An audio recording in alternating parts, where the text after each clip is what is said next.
গল্প। ভগবানের রূপ। একটি ছোট্ট গ্রাম ছিল যার নাম রামপুর। গ্রামটি খুব সুন্দর ছিল, সবুজ মাঠ, সরু নদী আর মাটির ঘরগুলো একেবারে ছবির মতো। সেই গ্রামে বাস করতেন হরিহর নামের এক সাধু। হরিহর ভগবান বিষ্ণুর পরম ভক্ত ছিলেন। গ্রামের লোকেরা তাকে অত্যন্ত সম্মান করত, কারণ তার জীবনে কোনো চাহিদা ছিল না।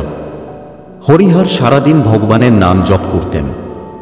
একদিন এক ভক্ত তাকে জিজ্ঞাসা করল, গুরুজি, আপনি সব সময় বলেন ভগবান সর্বত্র রয়েছেন, কিন্তু আমরা তাকে কেন দেখতে পাই না? হরিহর মৃদু হেসে বললেন, ভগবান সবকিছুর মধ্যে আছেন, কিন্তু আমরা তাকে দেখতে পারি না, কারণ আমাদের মন পাপমুক্ত নয়।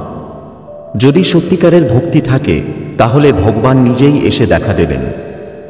রামপুরের লোকেরা হরিহরের কথা বিশ্বাস করলেও তাদের মধ্যে কেউই প্রকৃত ভক্ত ছিল না।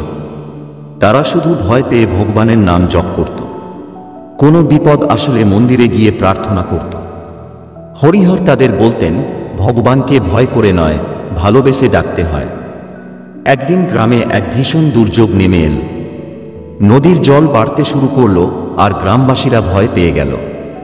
সবাই মন্দিরে ছুটে গেল, ভগবানের মূর্তির সামনে প্রার্থনা করতে লাগল, কিন্তু কোনো অলৌকিক ঘটনা ঘটল না।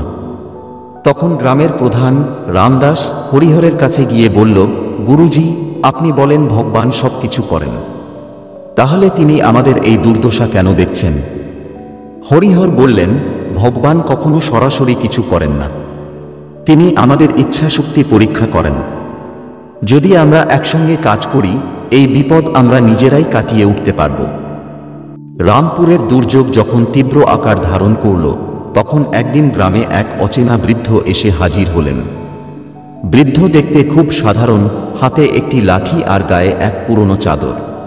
তিনি মন্দিরের সামনে বসে বললেন, তোমাদের ভয় পেতে হবে না, আমি তোমাদের সাহায্য করতে এসেছি। গ্রামের লোকেরা তাকে প্রথমে অবিশ্বাস করল, কিন্তু বৃদ্ধ তাদের সঙ্গে মিলিত হয়ে নদীর বাঁধ ঠিক করতে শুরু করলেন। তার শক্তি দেখে সবাই অবাক।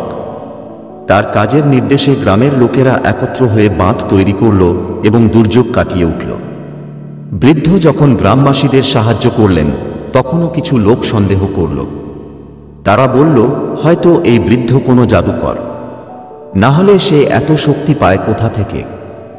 বৃদ্ধ মৃদু হেসে বললেন, যে শক্তি ভগবান দিয়েছেন তা সবার মধ্যেই আছে, শুধু আমরা তা দেখতে পাই না। হরিহর বুঝতে পারলেন, এই বৃদ্ধ আর কেউ নন, তিনি নিজে ভগবান। তিনি গ্রামের লোকেদের পরীক্ষা নিতে এসেছেন। বৃদ্ধ কিছুদিন গ্রামে থেকে গ্রামবাসীদের শিক্ষা দিলেন। তিনি বললেন, ভগবানকে দেখতে হলে তোমাদের মন পরিষ্কার করতে হবে, ঈর্ষা, ক্রোধ, অহংকার ত্যাগ করতে হবে। গ্রামের লোকেরা তার কথা মেনে চলতে শুরু করল। ধীরে ধীরে তারা ভালো কাজ করতে শিখল। একদিন বৃদ্ধ হঠাৎ গ্রাম ছেড়ে চলে গেলেন।